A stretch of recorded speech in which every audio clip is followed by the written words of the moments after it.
K A release ಮಾಡಿರೋ verification ಸ್ಲಿಪ್ನಲ್ಲಿ nursing rank ಇಲ್ಲ, ಮತ್ತು ನಮ್ಮ ನೀಟ್ ರ್ಯಾಂಕಿಂಗೇ ಇಲ್ವಲ್ಲ ಅಂತ ಭಾಳಷ್ಟು ವಿದ್ಯಾರ್ಥಿಗಳು ಕೇಳ್ತಾ ಇದ್ದಾರೆ.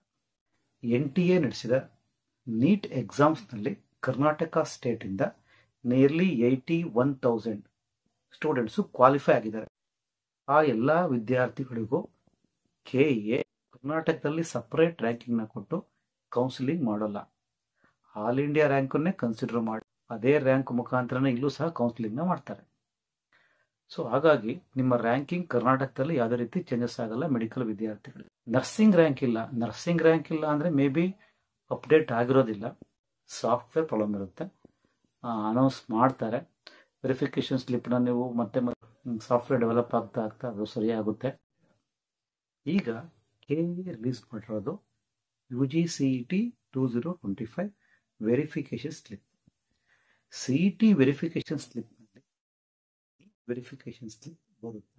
ಒಂದು ಒಳ್ಳೆ ಚೆಕ್ ಮಾಡ್ಕೊತಾ ಇರಿ, ಆಗ ನಿಮ್ಗೆ ಅಪ್ಡೇಟ್ ಆಗಿರುತ್ತೆ. ನೀಟ್ ರ್ಯಾಂಕಿಂಗು ಈಗ ರಿಲೀಸ್ ಆಗಿರೋ KCET ವೆರಿಫಿಕೇಷನ್ ಸ್ಲಿಪ್ನಲ್ಲಿ ನೀಟ್ ರ್ಯಾಂಕಿಂಗ್ ಕೊಡಲ್ಲ. MCCನವರು ಫಸ್ಟ್ ರೌಂಡ್ ರಿಸಲ್ಟನ್ನು ಅನೌನ್ಸ್ ಮಾಡೋದಕ್ಕಿಂತ ಮುಂಚೆ ಇಲ್ಲಿ ಕರ್ನಾಟಕದಲ್ಲಿ ಅಂದರೆ KEನವರು ನೀಟ್ ವಿದ್ಯಾರ್ಥಿಗಳಿಗೆ ರಿಜಿಸ್ಟ್ರೇಷನ್ ಸ್ಟಾರ್ಟ್ ಮಾಡ್ಕೊತಾರೆ. ಅಂದರೆ ಈಗ ಆಲ್ರೆಡಿ ನೀವು ರಿಜಿಸ್ಟರ್ ಆಗಿದ್ರೆ ಅಂಥ ವಿದ್ಯಾರ್ಥಿಗಳೇ ಮೊಬೈಲ್ ನಂಬರ್ನ ಎಂಟ್ರಿ ಮಾಡಿ OTP ಕೊಟ್ಟು ರಿಜಿಸ್ಟರ್ ಮಾಡ್ಕೊಳ್ಳೋಕೆ ಹೇಳ್ತಾರೆ. ಇನ್ನು ಕೆಲವು ರಿಜಿಸ್ಟ್ರೇಷನ್ ಆಗೇ ಇಲ್ಲ KE ಕಡೆಯಿಂದ ಕರ್ನಾಟಕದಲ್ಲಿ ಅಂದರೆ ಹೊಸದಾಗಿ ಅವ್ರಿಗೆ ರಿಜಿಸ್ಟ್ರೇಷನ್ ಮಾಡೋಕ್ಕೆ ಅವಕಾಶ ಕೊಡ್ತಾರೆ. ಅದಕ್ಕೆ ಟೈಮ್ ಬೇಕು. KEನವರು ಇನ್ನೊಂದು ವೆರಿಫಿಕೇಷನ್ ಸ್ಲಿಪ್ನ ಬಿಡ್ತಾರೆ ನೀಟ್ ವಿದ್ಯಾರ್ಥಿಗಳಿಗೆ. ಆ ನಿಮ್ಮ ವೆರಿಫಿಕೇಷನ್ ಸ್ಲಿಪ್ನಲ್ಲಿ ನೀಟ್ ರ್ಯಾಂಕಿಂಗ್ ಇರುತ್ತೆ. ಈಗ ರಿಲೀಸ್ ಆಗಿರೋ ವೆರಿಫಿಕೇಷನ್ ಸ್ಲಿಪ್ನಲ್ಲಿ ನೀಟ್ ರ್ಯಾಂಕಿಂಗ್ ಇರಲ್ಲ. ಐ ಥಿಂಕ್ ಕ್ಲಾರಿಟಿ ಸಿಕ್ತು ಅಂತ ಅಂದ್ಕೊಂಡಿದ್ದೀನಿ.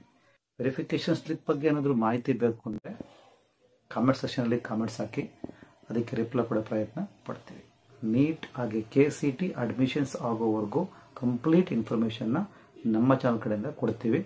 ಅದಕ್ಕೋಸ್ಕರ ಚಾನಲ್ ಸಬ್ಸ್ಕ್ರೈಬ್ ಮಾಡ್ಕೊಂಡಿಲ್ಲ ಅಂದರೆ ಸಬ್ಸ್ಕ್ರೈಬ್ ಮಾಡ್ಕೊಳ್ಳಿ. ಟೇಕ್ ಕೇರ್, ಬಾಯ್.